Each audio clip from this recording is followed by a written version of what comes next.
बोलो श्री प्राणनाथ प्यारी की जय। बोलो श्री सतगुरु महाराज की जय। पन्ना धाम की जय। सर्व सुंदर साथी की जय। प्रथम लागू दो चरनी को, धनिये ना छुड़ायो खिन। लाख तली लालेड़िया, मेरे जीव के यही जीवन। इन पांव तले पड़ी रहूं, धनी नजर खोलो बातन। पलना वालों निरीखूं नेत्रे, मेरे जीव के यही जीवन। मेरे जीव के यही जीवन। बोलो श्री प्राणनाथ प्यारी की जय। बोलो श्री सतगुरु महाराज की जय। प्रणाम जी सुंदर साथ जी। हम शुरू करते हैं खिलवत। हाँ जी सरोज दीदी, कौन सा प्रकरण था हमारा? हाँ जी, प्रकरण 3 छपाई 47 से चले। हाँ जी। ठीक है। चौथे आसमान लाहूत में रूह अल्लाह बसत, पहले बताई फुरकाने सो मोमिन भेद जानत। नासूत, जिसको कहते हैं मृत्यु लोक, मलकूत बैकुंठ और जबरूत योग माया से परे, चौथे आकाश लाहूत, चौथे आसमान लाहूत में परम धाम में परब्रह्म की आनंद स्वरूपा श्री श्यामा जी विराजमान है। यद्यपि ये कुरान में ये बात लिखी है, किंतु इसके वास्तविक रहस्य मात्र ब्रह्म मुनि ही जानते हैं। तो इसी पारे की सूरत बनी इसराइल में ये प्रसंग वर्णित है। इल्मे लद्दुन्नी परब्रह्म के ज्ञान के बिना चारों आकाश तथा परब्रह्म के आनंद अंग के विषय में स्पष्ट रूप से नहीं जाना जा सकता। कुंजी नूर के पार की रूह अल्लाह दई मुझ, कहे बातून मगज मुसाफ का करो जाहिर जो है गुज। श्यामा जी ने अक्षरधाम से भी परे परम धाम की पहचान कराने वाले ज्ञान की कुंजी यानी तारतम ज्ञान मुझे दिया और कहा कि इसके द्वारा तुम कुरान के छिपे हुए अति गुज रहस्यों को प्रकाशित करो। अब मैं उसी को स्पष्ट कर रही हूँ। इंद्रावती जी कह रही हैं कि अब मैं उसी को स्पष्ट कर रही हूँ। तो जो रखे रसूल हुक्मे और सबन थे छिपाए, सो मोको कुंजी दे के कॉल पर जाहिर कराए। तो मोहम्मद साहब ने राजी के आदेश से जो 90,000 बातें हुई थी, जिसमें 30,000 हरूफ वाले मार्फत का इल्म जो छुपा के रखा था, आध्यात्मिक विज्ञान की बातों को सबसे छिपा कर रखा था, श्यामा जी ने अपने तारतम ज्ञान द्वारा सो मोको कुंजी दे के मेरे तन से अपने निश्चित समय पर कुरान के भेदों को स्पष्ट कराया। तो ये कौन सा? कुरान के आम पारा 30वां अमयत सालून 30 में सूरा तुल कद्र व सूर तुल फज्र में ये वर्णित है। मतलब ये वाली बात कि 10वीं सदी में ईसा रूह अल्लाह श्री देवचंद्र जी तथा 11वीं सदी में इमाम मोहम्मद मेहंदी श्री प्राणनाथ जी प्रकट होंगे तथा 12वीं सदी में विक्रम संवत 1745 के पश्चात पूर्ण ज्ञान का सवेरा हो जाएगा। इसी कथन के अनुसार ब्रह्मवाणी के द्वारा मार्फत के ज्ञान का अवतरण हुआ। अब सुंदर साह जी, 10वीं 11वीं 12वीं सदी सबको क्लियर है? सुबह हमारी बात होती है तो, नहीं तो एक सुंदर साथ इसको रिपीट कर दो। 10वीं सदी 11वीं और 12वीं की बात कर रहे हैं। 10वीं 11वीं 12वीं। शीतल दीदी आप हो ना? कंफर्टेबल हो तो क्लियर करो। हाँ जी, हाँ जी। मुझे वैसे बहुत अच्छे से तो नहीं है क्लियर कर, जितना क्लियर मैं बात करूंगी। करते हैं कुरान। बाकी हमारे पास आशी दीदी भी है, आशी दीदी हाँ आराम जी, से कर लेंगी। ये आशी दीदी ने उस दिन करा था, पर उस दिन मैं थोड़ा अच्छा, सुन मैं नहीं आशी पाई थी दीदी को फिर। दे दूं फिर? हाँ जी, आशी हाँ दीदी को जी, सुना हाँ दूं? जी, चलो। आशी दीदी आराम से धीरे धीरे रिपीट कर दो बात को, नहीं तो मैं चांद दीदी वाला पढ़ भी सकती हूँ। प्रणाम जी, प्रणाम जी। ऐसे 10वीं सदी में ईसा रुल्ला, तुम्हारी छुपाई भी आती है ना 10वीं में ईसा रुल्ला का आना, तो वही है। तो इसको संवत से हिजरी संवत उतना सारा तो नहीं बोलने की जरूरत, मत इतना बोलो, ही है। नहीं नहीं नहीं, सिर्फ हाँ, सिंपल इस छुपाई में तो इतना ही है ना। समझाओ कि 10वीं हाँ, सदी ये होती है। 10वीं ईसा, 11वीं इमाम, 12वीं फजर तमाम। इसका मतलब यही है सुंदर साथ जी की 10वीं में ईसा रुल्ला आए, यानी कि हम सब सखियां श्यामा महारानी श्री देवचंद्र जी के तन में, वो सारा हम सखियां भी आई, श्यामा महारानी आई देवचंद्र जी के तन में, तो वो हो गया हमारी 10वीं सदी। तो उसके बाद 11वीं सदी में इमाम, इमाम मतलब श्री प्राणनाथ जी, और श्री प्राणनाथ जी के जन्म की बात नहीं, जाहिर होने की बात है जहाँ, क्योंकि 1735 में जब जाहिर होते हैं तब 11वीं सदी चल रही होती है, तो 1745 में 11वीं पूरी होती है।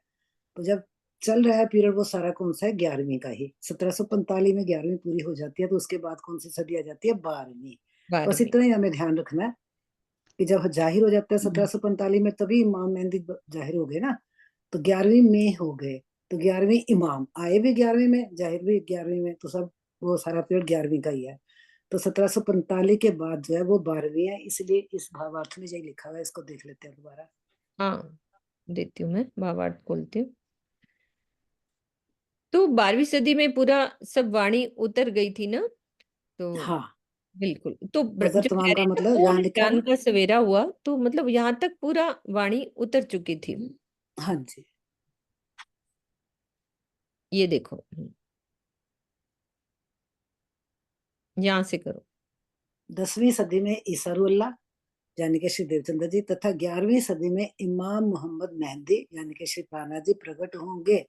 वही प्रकट होने की बात जो 1735 वाली, वो 11वीं सदी ही थी, इसलिए 11वीं में प्रकट होंगे। तथा 12वीं सदी में, तो 12वीं कब आएगी, अब 1745, क्योंकि 1745 में 11वीं पूर्ण हो जाती है, तो 1745 1735 के से बाद, 1745। हाँ है ना, तो 1745 में 11वीं पूरी हो जाती है, इसलिए लिखा 12वीं सदी में, 1745 के बाद। फिर से बोल देती हूँ, 1745 में 11वीं पूरी हो गई, इसलिए 12वीं सदी का मतलब क्या है, 1745 के बाद।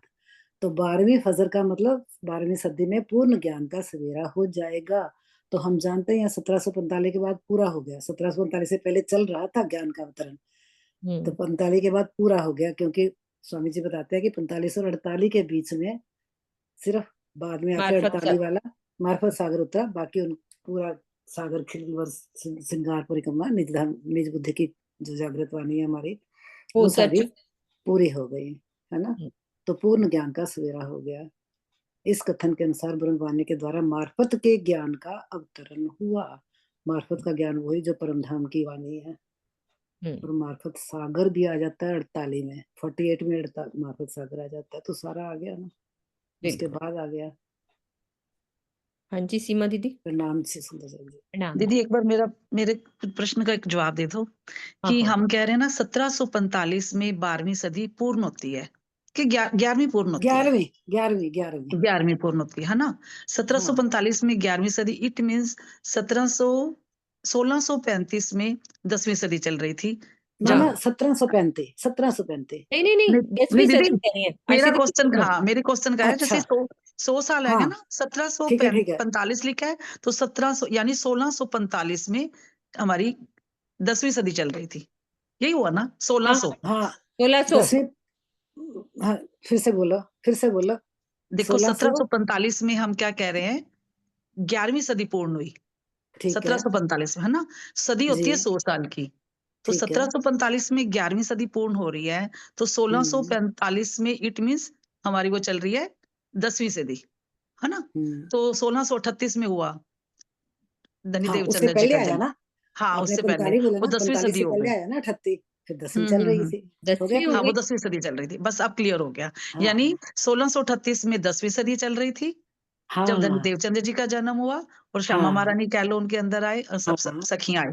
ठीक है, ये 10वीं 1635 का 38 की बात आ गई।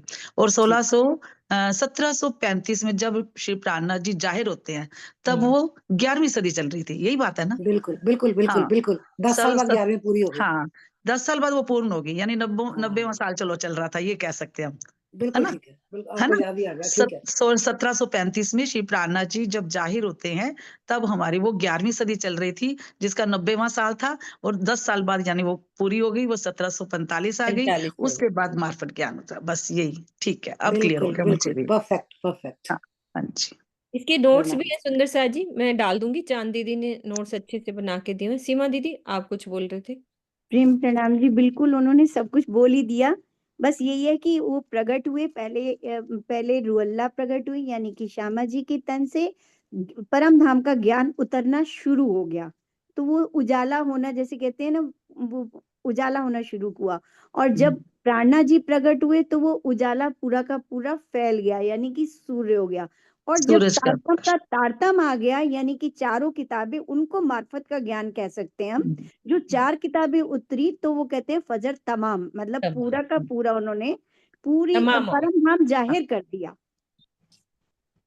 बिल्कुल ठीक कि सीमा पूरा दीदी, प्रणाम जी, बिल्कुल सही बोला आपने। किरण दीदी कुछ रह गया तो आप बोलो।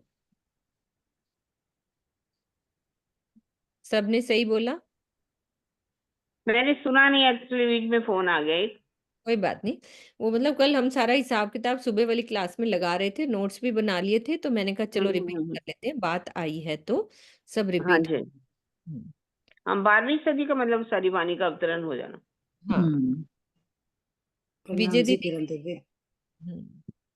विजय दीदी क्या क्वेश्चन है आपका? एक बार हैंड रेज करो दोबारा से, कुछ कह रहे थे आप। मैं नहीं तो वाणी खोलूं पीछे से। हाँ जी विजय दीदी, आप बोल सकते हो, बोलो। हाँ जी विजय दीदी।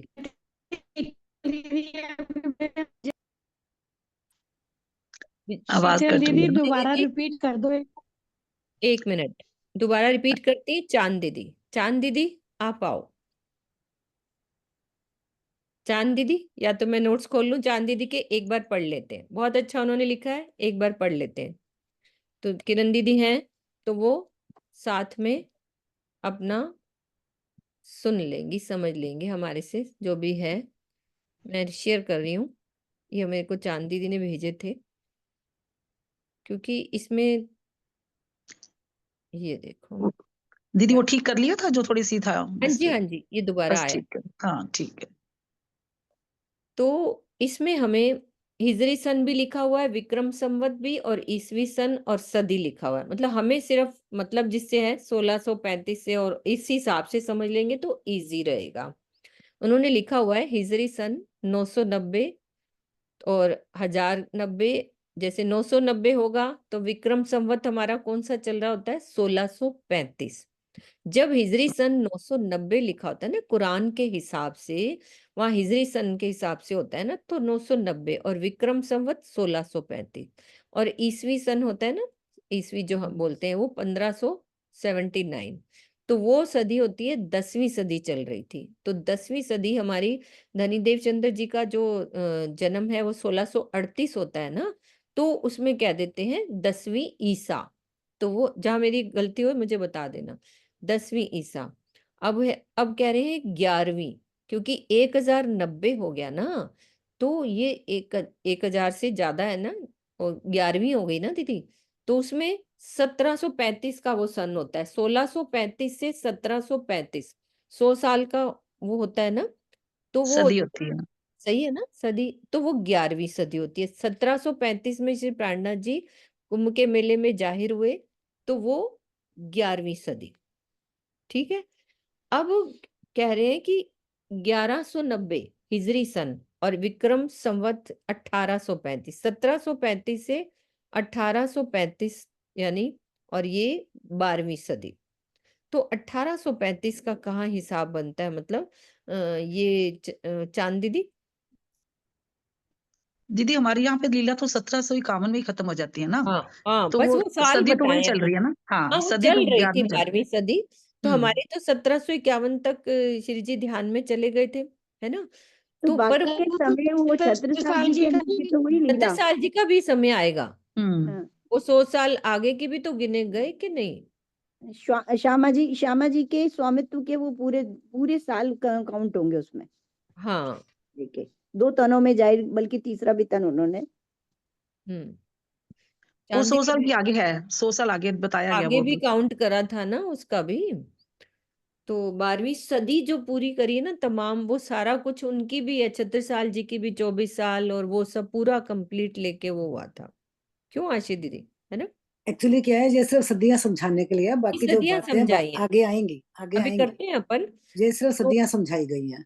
हाँ, कि भाई 10वीं सदी 1000 में पूर्ण हो गई, और 11वीं सदी 1100 में पूर्ण हो गई, और 12वीं सदी 1200 में, और 13वीं 1300, और ये 14वीं। ठीक है, और बता रहे हैं ये विक्रम संवत से 1546 से 1646 तक 10वीं सदी, फिर 1647 से 17 तो 11वीं, ऐसी 100 के आगे बढ़ा लो तो वो 13वीं 14वीं सदी आ जाती है। तो अभी कौन सा चल रहा है? विक्रम संवत 2081, हिजरी सन 1436। अतः अभी चल रही है कौन सी? 15वीं सदी, मतलब 1435 है ना, तो 1400 में 14वीं होती है, आगे बढ़ गई 36 है, तो वो कौन सी सदी चल रही है? 15वीं सदी। और विक्रम संवत चल रहा है 2081। ठीक है, क्लियर है ना? हाँ हाँ, जो आज की डेट चल रहा है ना वो डेट बता की दिया। चल रही। ठीक है, और फिर अब आगे बता रहे हैं कि धनी श्री देवचंद्र जी का जन्म हुआ 1638 में, तब हिजरी सन क्या था? 990। अतः 10वीं सदी थी। 900 से ऊपर है ना, तो 10वीं सदी चल रही थी, 10 कम थे ना, 990। तो ये 10वीं क्या हो गया? ईसा का 10वीं ईसा ये हो गया। और प्राणनाथ जी का प्रकटन हुआ 1675 में। तब हिजरी सन क्या चल रहा था? 1007, यानी कि 11वीं। 1000 से ऊपर हो गया ना, 7 ऊपर आ गए, तो 11वीं हो गई। तो अतः 11वीं सदी थी। अब 1745 तक पूर्ण मार्फत का ज्ञान, खिलवत, परिक्रमा, सागर, श्रृंगार आ गया था। तब हिजरी सन क्या चल रहा था? 1097, यानी कि ये 11वीं सदी चल रही थी, ये वाली पूरी, जब पूर्ण खत्म हो गया। अतः तब भी 11वीं सदी थी, तो पूर्ण हो गया था, वाणी उतर आई थी। 1745 तक मार्फत की जो 4 किताबें थी वो उतर आई थी, है ना? अब ये दूसरा पेज मैं खोल रही हूँ। इसमें क्या कह रहे हैं कि वही चुपई है। 10 और 2 बुरज जो कहे, सो 12 क्यामत के पूरे भय। ये तीसरी बड़ी फरिश्तों की फजर, पीछे उठ खड़ी दुनिया नूर नजर। अब कह रहे हैं कि 10वीं सदी यानी श्यामा जी और रूहों को आना, और श्री देवचंद्र जी के तन में 10वीं सदी हो गई। और 11वीं सदी में श्री प्राणनाथ जी का प्रकटन, पूर्ण मार्फत का आना, पूर्ण वाणी का आना। तो ये दोनों सदियां 2 बुर्जों के समान है। 10 और 2 मतलब 12 हो गए ना, पूरा दोनों बुर्ज ही हो गए ना 12वीं सदी तक, 10वीं 11वीं 12वीं, तो ये बुर्ज के समान हो गई। तो दोनों सदियां 2 बुर्जों के समान हैं। 12वीं सदी वाणी का प्रसार होने से क्यामत के दिन पूरे हो गए, पूरा पूरा हो गया, सब कुछ उतर गया। अर्थात पहली छोटी क्यामत पूर्ण वाणी का ज्ञान आने से हो गई, ये छोटी क्यामत होगी कि वाणी सारी उतर गई। और उसके बाद अर्थात उत्तम जीव जागृत होंगे, अर्थात बड़े फरिश्तों की फजर होगी, और वो अखंड होंगे। वही सब जीवों को अखंड कर दिया जाएगा, तो वो बड़ी फरिश्तों की फजर होगी। उसके पीछे दुनिया उठ खड़ी नूर नजार, अर्थात पूरी दुनिया योग माया में अखंड हो जाएगी। तो ये बात है पूरी। क्लियर है इतनी बात सबको कि चौपाई हो गई? 10 और 2 बुरज जो कहे, सो 12 क्यामत के पूरे भय।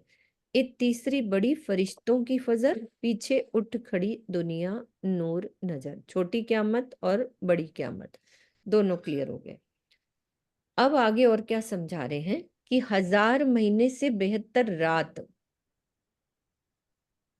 1000 महीने में क्या होते हैं? 1000 को 12 से डिवाइड करेंगे तो कितने वर्ष होते हैं? 83 वर्ष और 4 महीने, तो लगभग हम कह देते हैं 84 वर्ष माने जाएंगे। अब ये 84 वर्ष में धनिश्री देवचंद्र जी के समय से लेकर यानी 1638 में श्री धनीदेव चंद्र जी का जन्म हुआ, प्लस 84 अर्थात 1722 तक। 1000 महीने से बेहतर बोला है ना, तो 1722 में क्या हुआ था? सबसे पहले जयराम भाई कंसारा को प्रबोधित किया, यानी जागने का काम शुरू हुआ। तो ये 1638 प्लस 84 अर्थात 1722 तक जयराम भाई कंसारा को प्रबोधित करते हैं, 1722 तक। तो इन 84 वर्षों के 1000 महीनों के बाद, मतलब ये महीनों के बाद क्या होगा? जागने का काम तेजी से शुरू हो जाता है। स्टार्ट तो वहीं से हुआ, लेकिन उसके बाद तेजी से शुरू हो गया, तो वो होगी 1000 महीने से 72 रात। अतः इस रात लैलतुल कदर ब्रिज रास जागनी को जागनी का काम तेजी से होने के कारण पहले वाले 1000 महीनों से बेहतर बताया गया। किरण दीदी, ये ठीक है? दीदी यहाँ पे देखना, अभी कहा ना कि 1638 से लेकर 84 वर्ष काउंट करते 1722 आगे, उससे बेहतर जो 100 दिनों की एक रात कही गई है ना, 100 दिनों की या 100 वर्षों की, 100 महीनों की, क्या है यहाँ पे? इसमें इसमें वो दिन रात मत लो। वो अच्छा, नहीं वो है। नहीं अलग, लेने। नहीं वो अच्छा। अलग शीतल दीदी, सिर्फ इतना है कि 1000 महीने से बेहतर, तो 1000 महीने से बेहतर रात इसलिए कि है तो रात ही ना, जब तक जाके घर नहीं पहुंचेंगे है तो रात ही नहीं ना, पहुंचे। है ना। अच्छा, बस वही, यही प्रश्न था कि वो 100 वाली लेनी है बात इसमें कि नहीं नहीं? ना ना, नहीं, वो नहीं लेना, वो नहीं ठीक है, लेना, ठीक है। सिर्फ हाँ, इतना ही बताया 1000 महीने से बेहतर वाला पीरियड कौन सा है, बस। तो फिर ब्रिज की लीला तो पहले नहीं हो गई थी धनी देवचंद्र जी से? हो गई, ब्रिज ब्रिज रास भी की हो गई, लीला। रास भी हो गई, सब हाँ, कुछ हो तो फिर गया। नहीं नहीं, मतलब थोड़ा प्रश्न यहाँ पे मेरा खड़ा क्या आ रहा है कि हमने हाँ हाँ 1722 तक बोला 1000 महीने, है ना? हाँ हाँ 1000 महीने बोल रहे, उससे बेहतर कही गई है, लेकिन हाँ, इस 1000 22 के महीनों से बाद जागने कार्य तेजी से हुआ इसलिए बेहतर, नहीं, तो फिर जयराम ये कंसारा से तो ब्रिज शुरू हुआ रास ना। नहीं, फिर ब्रिज रास जागनी, ये 3 जो हम ले रहे हैं रात के अंदर, तो ब्रिज की लीला भी पहले हो गई थी धनी देवचंद्र जी से, रास की लीला भी पहले हो गई थी। इस यहाँ पे प्रश्न खड़ा हुआ मेरा। हाँ जी, प्रणाम अच्छा, जी। आप कहते भी शीतल जी, 1638 में क्यों लिया, 1638 से क्यों लिया, हाँ, ब्रिज रास 1638 से पहले हो चुका। 1722 को हमने बनाया ना, वो 1000 महीने बता दिया, लेकिन उससे बेहतर जो रात हम कह रहे हैं, उस बेहतर रात में फिर वो पीरियड से पहले का पीरियड क्यों आ रहा है? चांद हाँ दीदी एक जवाब मिनट, देंगी। मैं एक मिनट, शीतल जी मैं कुछ बोलूं? हाँ जी, हाँ जी। हाँ जी, ये एक्चुअल में मैंने तीसरे रात तकरार की शब्द जो बात आया होती है ना, ना, इसमें रात तीसरा तकरार। की बेहतर रात जो कही है ना, इस रात शब्द को समझाने के लिए तीनों बातें लिखी कि ब्रिज लैल तुल कदर की रात बोली जाती है ना, रात बोली जाती है ना, मतलब ब्रिज की भी बिल्कुल, हाँ। रात, रात को भी रात और जागने को भी रात करके उसने बोला है, इसलिए मैंने रात शब्द को क्लियर करने के लिए ये 3 शब्द लिखे। यहाँ पर ये है कि जागनी, अब जागने की बात कर रहे हैं अपन, उन दोनों को छोड़ दो। अब जागने का जो समय चल रहा है, तो जो 1000 महीने की रात बोली, रात शब्द को क्लियर करने के लिए ब्रिज रास का प्रयोग किया गया, ठीक है। अब ये जो जागने की रात है 1000 महीने की, जिसमें धनदेवचंद जी के जन्म से लेकर जब जयराम भाई कंसारा को जगाना शुरू किया, जगाया, तो ये 1000 महीने हो गए। इन 1000 महीनों से आगे का जो समय चल रहा है ना, जहां जागनी तेजी से शुरू हो गई, तो वो तेजी से जो जागनी है वो इस रात से ज्यादा बेहतर है, बेहतर है। उससे ज्यादा अच्छी है, क्योंकि तब जागनी तेजी से शुरू हो गई, इसी उसे बेहतर गया कहा गया। शीतल जी कुछ अभी क्लियर बस मुझे समझा पाई बिल्कुल वही हमने? ना, शीतल जो का मेरी क्वेश्चन बात, डिफरेंट ब्रिज था, रास को मुझे छोड़ दो, समझ आ मेरा गया छोड़ शीतल क्या दीजिए। पूछना चाह रही हाँ, है। ब्रिज लैलतुल रास कदर को छोड़ दो। छोड़ दो। ब्रिज रास का तो केवल प्रयोग इसलिए किया गया क्योंकि आप लोग कहते नहीं, तो भाई उसमें रात शब्द का प्रयोग क्यों किया गया है? क्योंकि जागने की रात ही से बोला जाता है। रात शब्द को बताने के लिए ये लैलतुल कदर की जो रात बोली जाती है, उस रात को क्लियर करने के लिए ब्रिज रास का मैंने प्रयोग किया। मतलब मैंने नहीं प्रयोग किया, राजी ने जो भी करवाया। मतलब ब्रिज को भी रात कहा है इन्होंने, लैलतुल कदर की रात बोला जाता है। ब्रिज को भी रात कह रहे हैं, ये रास को भी रात कह रहे हैं, और जागनी को भी रात कह रहे हैं। अब ब्रिज रास को तो हम छोड़ दें, वो तो हो चुकी जो लीला होनी थी। दीदी हम वहां भी जागनी तो की लीला पहचान की नहीं बात थी ना, करेंगे। इसलिए रात कहते हैं ना। ये तो उन्होंने कुरान में लिखा है ना, अपन थोड़ी नहीं ना नहीं, रात रात कहते हैं। हमें तो पता चल गया ना, रात इसीलिए हमें तो कहते हैं पता ना, चल गई। ये पहचान तो नहीं थी ना। कुरान की, ये तो जो बात है ना कुरान की लिखी है कि 1000 महीने से बेहतर रात, तो रात शब्द को प्रयोग कर रहा है उन्होंने, इसलिए ये लिखा, राजी ने लिखा है जो भी। हम्म किरण दीदी आप कुछ बोलो, क्या हाँ इसमें किरण, कुछ कर सकते हैं? अगर ब्रिज और रात का भी शब्द प्रयोग भी है ना, मान लीजिए, तो ब्रिज को भी हमने रात की तरह ही देखा, अज्ञानता हाँ थी उस समय। बिल्कुल रात को भी पूरी जागनी नहीं थी। नहीं थी। देवचंद्र जी के तन से होने वाली लीला जो है, मतलब श्यामा जी की पातशाही से पहले जितनी भी लीला, उसको भी हम रात में ही लिया जाएगा, क्योंकि उस समय भी पूर्ण जागनी नहीं हुई थी। बिल्कुल बिल्कुल। के बाद ही जागनी हुई ना, 1735 के बाद। श्यामा जी की पातशाही के 40 वर्ष भी 1735 के बाद ही शुरू होते हैं। वैसे 22 तक 84 वर्ष जो कहे, वो उसके बाद जितनी भी जागनी मानी जाएगी ना, वो तेजी से काम चला जागने का, इसलिए उसको बेहतर कहा गया। अगर ब्रिज आज शब्द भी शीतल प्रयोग हो गया, तो ब्रिज को भी तो अंधेरे में ही देखा ना हमने। नहीं, वो मेरा तो क्वेश्चन कौन यही सी था जागनी हुई कि हमने, ब्रिज है ना? रात जैसे मेरा क्वेश्चन वो मुझे पता है कि पहले हम उनको रात ही पंखे बोलते हैं। बजे फेरे जो हुए, है ना, हाँ पहले। जी, बस हाँ, ये वो भी हमने अंधेरे में ही देखा, नहीं ब्रिज नहीं, को भी शीतल रात का जी। में। क्वेश्चन डिफरेंट है दीदी। शीतल पूछना चाहती है 1000 महीने तो सिर्फ जागने वाले 1000 महीने है ना, ब्रिज रास क्यों लिख दिया बीच हाँ में, हाँ उसका हाँ, ये तो मेरा क्वेश्चन प्रश्न है। यही था। प्रयोग भी हो गया, जागने तो वाली कोई तो बड़ी चांद बात दीदी ने बता ही दिया ना, वो तो हाँ, मैंने वो रात तो हो गया, समझाने हो के गया लिए। क्लियर। मतलब रातों को बताने के लिए कि बेटर रात तीसरा कौन सी है। तकरार, हाँ, तीसरा तीसरा तकरार तकरार में। सोच लो, हाँ, बात तीसरे खत्म। तकरार में आ जाओ। पहली 2 हाँ तकरारें भी ऐसे गई, 1000 महीने भी ऐसे गए, अब नेक्स्ट जो रात्रि आएगी वो बेहतर आएगी, बस ये है। हाँ बस। बस ये इस पे आ जाते हैं बस। बिल्कुल। अब ठीक है, दीदी चांद दीदी से सहमत हूँ, नरेश जी कह रहे हैं, बिल्कुल सही बात है। अब सीमा दीदी बोलती हैं, फिर उसके बाद मिथिलेश दीदी को खोल दूंगी, जो बची हुई बात है कंप्लीट कर दो। प्रेम प्रणाम जी। मेरे हिसाब से वो इसलिए रात कही गई हैं, सारी रातें इसलिए बोली गई हैं, क्योंकि हम सब स्वप्नावस्था में तो सारा कुछ देख रहे हैं, चाहे हमने ब्रज देखा या रास देखी या ये जागनी रास देख रहे हैं। इसीलिए शायद इनको रास बोला कि हम जागृत नहीं है परम धाम में, हम वहां एकदम फरामोशी में, इसलिए इसको शायद रात बोला गया। मुझे ऐसा लगता है। जब तक नहीं जाएंगे तब तक रात्रि तक रात तब रहेगी। नहीं तक वो जागनी। रात्रि में ही रहेंगे, चाहे हमारी हाँ, ज्ञान से जागनी हो गई है। बेशक कुछ भाई, कुछ परमहंसों की ज्यादा हो गई है, हम थोड़े थोड़े अभी जाग रहे हैं, करवट ले रहे हैं, कुछ भी कह सकते हैं, पर हैं अभी हम सब सोए हुए। क्योंकि जब तक हम वहाँ परम धाम में जागेंगे नहीं अपने मूल तनों में, हम सोए हुए हैं, हमारे लिए रात ही चल रही है। बिल्कुल। प्रणाम जी मिथिलेश सुंदर साथ जी।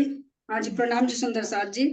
जो अभी दीदी ने क्लियर किया, चांद दीदी ने भी और किरण दीदी ने भी, तो उसमें जो ये हमारी शीतल दीदी का जो क्वेश्चन था कि इसको मतलब देवचंद जी को भी रात में क्यों बोला गया, तो नहीं उसमें नहीं वो यही है कि उसमें नहीं, जो वो पता है मुझे, वो रात क्यों बोल लगे वो तो पता है, क्योंकि सब सो गए उसके बाद शीतल पूरी दीदी तरह तेरा जागृत क्वेश्चन नहीं सिर्फ हुए। मुझे समझ आया। हाँ, मुझे नहीं लगता है तो नहीं, शीतल उसमें दीदी का यही है क्वेश्चन ना सिर्फ कि मुझे उसमें समझ हाँ, ब्रह्म आया ज्ञान नहीं और था किसी आशी को वहां। दीदी समझ भी नहीं समझा आया। है, पर मुझे अब मुझे आंसर मिल नहीं, गया, वो इतनी क्लियर बात हो तो गया, मेरे जानने मिथिलेश में है। दीदी वो क्लियर हो हाँ, गया। क्लियर हाँ हो जी, गया, वो तो मुझे पता ही है, वो तो रात्रि को कहा ही गया। धनी देवचंद्र जी की रात भी रात्रि है, मतलब हम जागृत नहीं हुए, दोबारा सो गए, वो तो रात क्लियर है। बस मुझे समझ आ गई अब क्या बात है, कि रातों को क्लियर करने के लिए बताया कि उसमें ब्रिजराज को लिया गया, बस बिल्कुल कि रात्रि कौन कौन सी रात्रि है, बस ये समझ आ गया मुझे। आ गया। हाँ चलते हैं हाँ, आगे, ठीक है। आगे चलो। हाँ आगे जी। चलते हैं, सुंदर जी अपना म्यूट कर लेना, यदि नहीं आवाज आ रही तो खोल के रखो, कोई दिक्कत नहीं है। तो गुनाह अर्स अजीम में लिखिया सब में राज के माहे, करे जाहिर अरस दिल मोमिन जित जबराइल पहुंचा नाही। कुरान में महराज के प्रसंग में लिखा है कि जिस परम धाम में जिब्रील भी नहीं जा सका, उसी परम धाम में माया का खेल मांगने के कारण रूहों पर गुनाह लगा। इस भेद को वो ब्रह्म मुनि ही जाहिर करते हैं जिनका दिल धनी का अर्श बन गया होता है, अर्थात जिनके धाम हृदय में अक्षरातीत विराजमान हो गए होते हैं। है ना, ये क्लियर है। ए मैं बोले जो कछु सो संदेशा रू अल्लाह जान, ए इलम हकीकत वतनी कहूं हक बिना न पहचान। इंद्रावती जी कह रही हैं कि मैं जो कुछ भी कह रही हूं उसमें अंदर से श्यामा जी की ही आवाज है। ये तारतम ज्ञान परम धाम की यथार्थता का वर्णन करता है। बिना धाम धनी की कृपा के वास्तविक सत्य को की कहीं भी पहचान नहीं हो सकती। कहूं हक बिना न पहचान, ए इलम हकीकत वतनी। हक पैगाम भेजत है सो देत साहिदी कुरान। दे साहिदी खुदा खुदाई की सो खुदाई करे बयान। कुरान में इस बात की साक्षी दी गई कि धामधनी रूहों के दिल में अपना संदेश भेजते हैं। हक पैगाम भेजत है सो देत साहिदी कुरान। इस प्रकार खुदा के कहे हुए वचनों की साक्षी एकमात्र खुद खुदा श्री प्राणनाथ जी दे सकते हैं और कोई नहीं दे सकता, और वही वर्णन भी करते हैं। सो खुदाई करे बयान। तो भावार्थ में समझा रहे हैं कि मूल निस्बत के संबंध से ब्रह्म सृष्टियों का शाश्वत संबंध श्री राज जी से बना रहता है, वो तो बना ही रहता है, और वे उनके धाम हृदय में अपनी अमृतमयी वाणी को प्रकट करते हैं। इसे ही संदेश भेजना कहते हैं। भी कैसा संदेश? भाई अमृतमयी वाणी को प्रकट कर देते हैं, तो अंदर उनके अंदर भेजते हैं रूहों के, तभी तो प्रकट होते हैं ना। तो कुरान के तीसरे पारे तिलकुल रसूल में इसका वर्णन है। अक्षर तथा अक्षरातीत के बीच होने वाली 90,000 हरफों की वार्ता का कुछ ही भाग कुरान के रूप में प्रस्तुत है। श्री महामती जी के धाम हृदय में बैठकर स्वयं अक्षरातीत ही कुरान की उन साक्षियों को स्पष्ट करते हुए परम धाम का वर्णन करते हैं। पर ब्रह्म की वास्तविक पहचान तो मात्र पर ब्रह्म स्वरूप श्री प्राणनाथ जी ही करवा सकते हैं, और कोई नहीं करवा सकता। सो भी रूह साहिदी देत है जो नूर जलाल पास ना है। सो रोशनी नूर जमाल की लज्जत आवत मोमिनो माए। अक्षर ब्रह्म के पास भी जो ज्ञान नहीं है, जो नूर जलाल पास ना है, उसकी साक्षी मेरी आत्मा दे रही है। इस नश्वर जगत में भी ब्रह्म मुनियों के धाम हृदय में अक्षरातीत के ज्ञान का प्रकाश होता है। वो कह रहे हैं अक्षर ब्रह्म के पास भी नहीं था, वो हम रूहों के दिल में राज जी महाराज ये ज्ञान दे रहे हैं। जो भी वाणी हम पढ़ रहे हैं, कैसे दे रहे हैं राज जी महाराज? एक एक चीज का हमें ज्ञान दे रहे हैं। जब लग ख्वाब नजरों तब लो देत दिखाई यूं कर। ना तो सुख नूर जमाल को बैठे लेवे कायम गर। जब तक इस संसार का अस्तित्व है, तब तक आत्मा के अंदर परमधाम के ज्ञान और आनंद का स्वाद आता रहता है। अन्यथा परमधाम में अपने नूरी तनों से तो सर्वदा ही आनंद के सागर में डूबे रहते हैं। क्या कह रहे हैं? जब तक इस संसार का अस्तित्व है, अच्छा, जब तक ये ब्रह्मांड खड़ा हुआ है, तब तक यहाँ जो आत्मा आई है उसके अंदर परमधाम के ज्ञान और आनंद का स्वाद आता रहता है। अन्यथा परमधाम में तो हम अपने नूरी तनों से हर पल आनंद के सागर में डूबे ही रहते हैं। तो परम धाम में क्या है? आनंद का विलास है। बात दोनों क्लियर कर रहे हैं, आनंद और स्वाद की। ठीक है, परम धाम में तो हम आनंद का विलास लेते हैं, जबकि इस संसार में मात्र उसका स्वाद ही लिया जा सकता है, क्योंकि यहाँ के मायावी तन उस आनंद का पूर्ण बोझ नहीं झेल सकते, नहीं झेल सकते।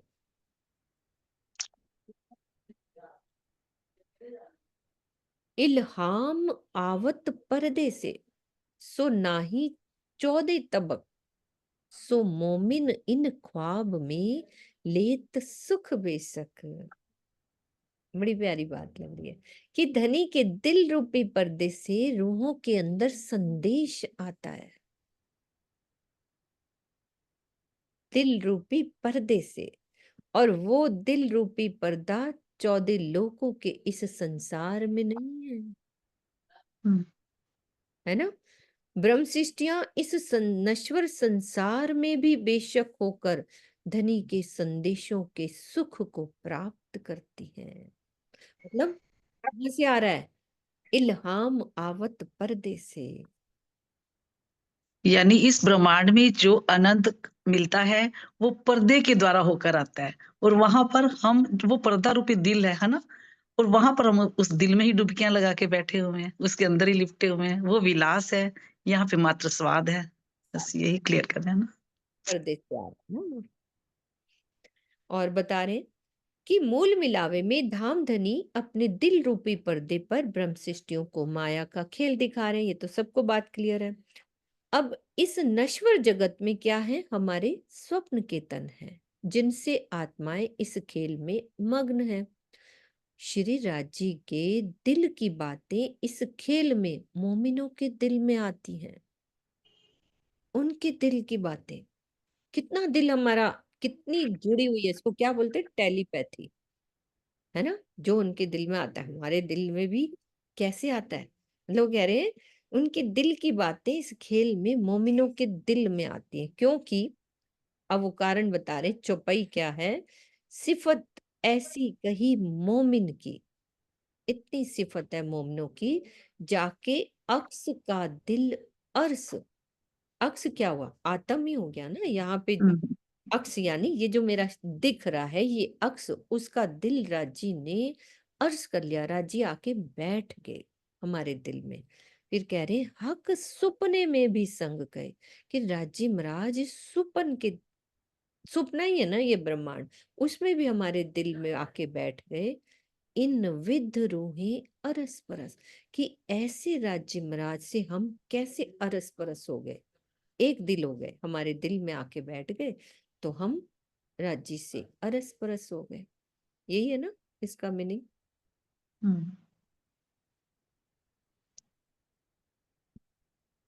श्री राज्य के दिल से इस खेल में आत्माओं के दिल में संदेश आना ही पर्दे से आना है। झूठ ना सुन्यो कबू इत थे, जिन करो झूठी उम्मीद। ए गुज हक के दिल का आवत तुमको भेद। हे साथ जी, परम धाम में रहते हुए हमने कभी झूठे संसार के विषय में सुना ही नहीं था। इसीलिए इस मायावी संसार में आने के पश्चात झूठी तृष्णाओं के जाल में नहीं फंसना चाहिए।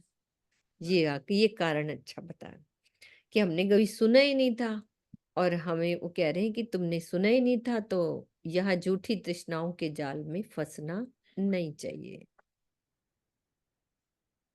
ये धामधनी की अपार मेर है कि इस संसार में तुम्हें वाणी से उनके दिल के गुज भेदों की जानकारी मिल रही है।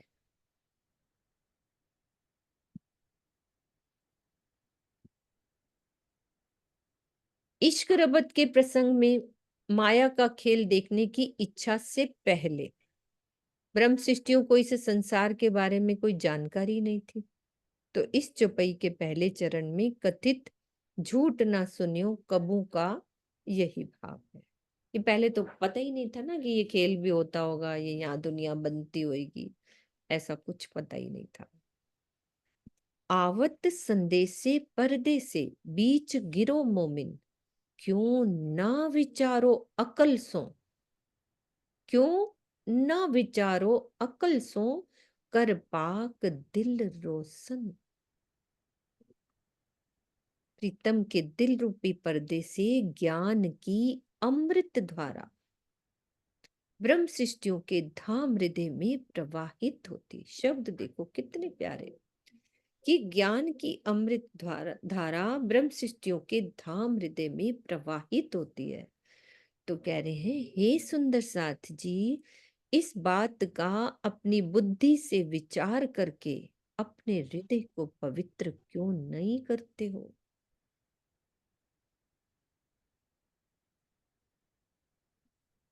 हमारे दिल में जो ज्ञान आ रहा है, तो कह रहे हैं कि अपने हृदय को पवित्र क्यों नहीं करते, जिससे आपका हृदय अखंड ज्ञान से प्रकाशित हो जाए।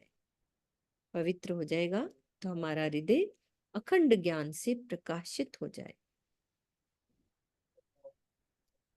इत थे अरज भेजत है सो पहुंचत है हक सो।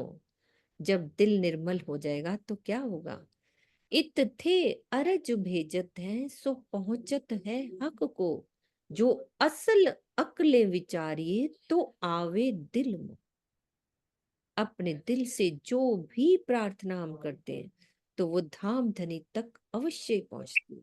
यदि हम पवित्र कर लेते हैं अपने दिल को, जिस दिल में राज्य महाराज वो अमृत द्वारा अमृत धारा दे रहे हैं, और हम अपने दिल को यदि पवित्र कर लेते हैं तो क्या होगा?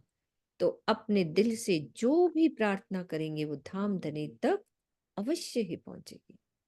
और यदि हम जागृत बुद्धि या निज बुद्धि के प्रकाश में विचार करें तो हृदय में ये बात स्पष्ट हो जाती है, ये बात समझ में आ जाती है जो राज्य हमें समझाना चाह रहे, जो असल अक्ले विचारिए कि हमें करना क्या है।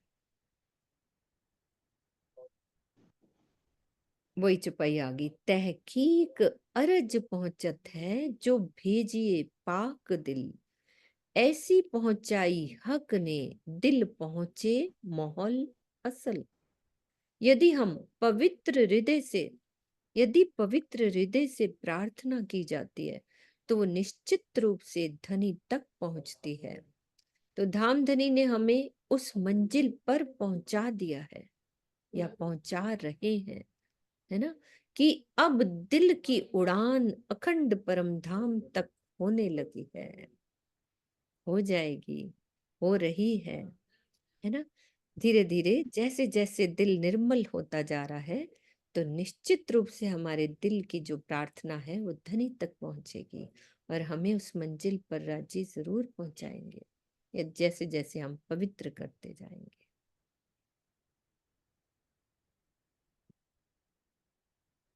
ए जो पाक दिले विचारिए देखो आवत इल्हाम ए। कितनी सारी चुपाई आ गई ना, इल्हाम की, आवत इल्हाम ए।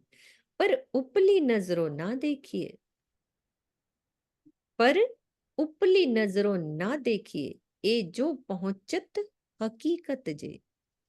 यदि पवित्र हृदय से विचार किया जाए तो ये स्पष्ट होता है कि धाम धनी का संदेश, छिपी हुई वाणी हम तक पहुंचती है। बाह्य दृष्टि से इस वास्तविकता को नहीं जाना जा सकता, केवल अनुभव किया जा सकता है। अब जितने भी सुंदर साथ उस वाणी को समझते हैं, उसको ग्रहण करते हैं, फिर समझाते हैं, तो ये तो मेहर हो रही है ना वाणी की, कि कैसे राज्य की बात, छिपी हुई बातें सब दिल तक पहुंचते हैं। तो अंदर अनुभव होता है ना कि अरे राजी, पहले भी आप चुपाई पढ़वाते थे, अब कैसे आपने खोल दी, है ना, कैसे मेरे को समझ में आ गई, कैसे दिल एक हो गया। राजी महाराज इल्हाम भेज रहे हैं अपने प्रदेश से। आवत जात जो खबरें, अब ये चिट्ठी चल रही है, आवत जात इधर से चिट्ठी उधर से आ रही है, इधर से जा रही है। सो पर्दे से देखत बैठी तले कदम के लेवत ए लज्जत। हमारी परात तो मूल मिलावे में धनी के चरणों में बैठी हुई है और धनी के दिल रूपी पर्दे पर सब कुछ देख रही है कि किस प्रकार से राज्य के दिल की बातें रूहों के दिल तक पहुंचती। छपरात्म देख रही है कि उधर से बात आ रही है, आत्म तक पहुंच रही है, और वो वहीं बैठे बैठे इस लीला का स्वाद लेती रहती है। अरे वाह, ये बड़ी मजेदार बात है। दो का काम चल रहा है, बीच में परात्म सुख ले रही है कितनी प्यारी बात है वो वहीं बैठे बैठे इस लीला का स्वाद लेती रहती है, उसको मजे आ रहे होते हैं ना। अरे वाह, राजी की बात तो शुरू तक पहुंच रही है। श्री महामत कहे मैं हक की पहुंची बका में, ए मैं असल अरस की, ए मैं मोमिनो हक से। अब महामती जी क्या कह रहे हैं कि हे सुंदर साथ जी, मेरे अंदर जो धनी की मैं आ गई। किरण दीदी तैयार रहना थोड़ा सारांश बताने के लिए। तो क्या कह रहे हैं कि मेरे अंदर जो धनी की मैं आ गई है,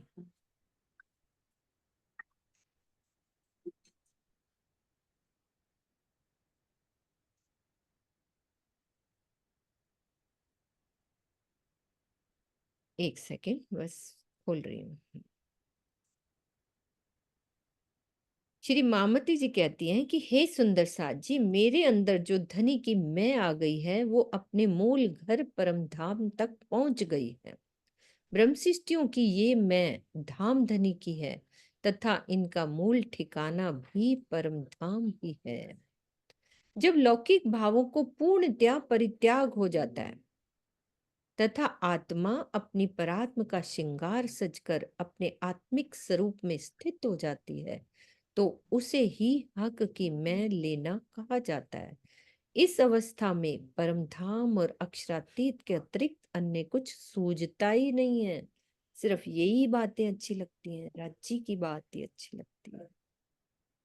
तो इल्हाम तो पर्दे से आ ही रहे हैं सब सुंदर साथ के दिल में। अब किरण दीदी इल्हाम लेंगी राज्य के दिल से और कुछ नई बात बताएंगी, है ना दीदी? आ जाओ। अरे और किसी सुंदर साथ को ले लो, जिन्होंने पूरा सुना। मैंने तो थोड़ा सा 4-6 छपाइयाँ सुनी। चलो आप 2 लाइनें बोल दो, फिर बाकी के ले लेंगे जो बचेगा। उसमें क्या, आप सारांश तो समझ आइएगा ना क्या चल रहा है। हाँ आप पकड़ मतलब लीजिए, आपकी पहुंच बड़ी पकड़ आगे तक शुरू हो जानी है। हाँ ठीक बात है। इसमें मेन है तहकीक अर्ज पहुंचा था जो भेजिए पाक दिल। मुझे जो अच्छी लगी, मतलब हमारा दिल यदि पवित्र है तो हमारी अर्जी अवश्य ही पहुंचती है। पर हमारी जो अर्ज होनी चाहिए किसके लिए होनी चाहिए? लौकिक इच्छाओं के लिए होनी चाहिए या हमारी धनी के लिए होनी चाहिए? तो धनी के लिए। जैसे हम बीतक में पढ़ते हैं ना, इब्राहिम की बात सुना कभी, है ना? इब्राहिम जब वो कुरान का टीका कर रहे थे, 3रा 4था 5वां सिपारे की, तो मतलब जब टीका हो रहा था, फिर 13वीं 14वीं 15वीं 18वां 19वां 20वां ऐसे उन्होंने सिपारे का वर्णन किया। तो उसमें एक बात आ जाती थी कि मोमिनों की जो दुआ है ना, अर्जी जो है, अल्लाह तक नहीं पहुंचती। तो इब्राहिम जो है उस पर वो लाइन लगा देता, कहते ये गलत है, कि ये गलत लिखा हुआ। उस लाइन लगा दी कि ऐसा नहीं हो सकता कि मोमिनों की अर्जी जो है अल्लाह ताला तक पहुंचे ही नहीं। तो उन्होंने कहा कि भाई इसको जैसा है रहने दो। कहता नहीं, इसको किसी उम्मी ने इसके दस्तखत है, तो ये गलत बात लिखी। मोमिनों को तो जो बात है वो पहुंचती पहुंचती, अर्जी जो पहुंचती पहुंचती, उसने कहा। तो शेर जी ने कहा कि तुम मोमिनों के मरातबे को क्या जाने, कि मोमिनों का मरातबा जो है कितना बड़ा है। क्योंकि यदि हम इस दुनिया की, उन्होंने कहा कि इसका भाव ये है कि मोमिनों की अर्जी नहीं पहुंचती वहां पर। यदि हम यहाँ पर बैठ कर के संसार की कोई चाहना करते हैं, इच्छा करते हैं, तो वो अर्जी हमारी नहीं पहुंचेगी। अगर हम राज्य के लिए कोई दुआ करते हैं कि राज्य पाक दिल करके इतना अपना दिल को पवित्र कर लें जिसके अंदर कोई विषय विकार कोई चाहना ना हो, तो तहकीक अर्ज पहुंचता है जो भेजिए पाक दिल। हमारी अर्जी अवश्य ही राज्य तक पहुंचती है। जैसे कि शाम को भी अर्जी हम बोलते हैं, है ना? वो क्या कहते हैं, अर्श की नमाज का आए पहुंचा वक़्त, मोमिन गोकुल अर्ज करत है सामने आए तकत। हमको इस खेल से सिताब काढ़ो श्री राज, भय मनोरथ पूरन रहा न कोई काज। धाम धनी सुनत है ए वाणी जो मकबूल, दुआएं मोमिनों की होत है कबूल।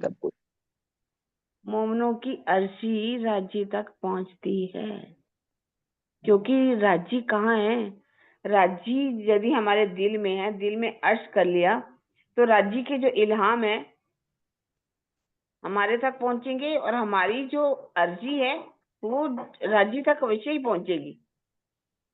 यदि हमने उस दिल को अर्श बना लिया, दिल को अर्श बना लिया, राज्य की मैं अगर हमने ले ली, तो मेन है इसमें राज्य की मैं को लेना।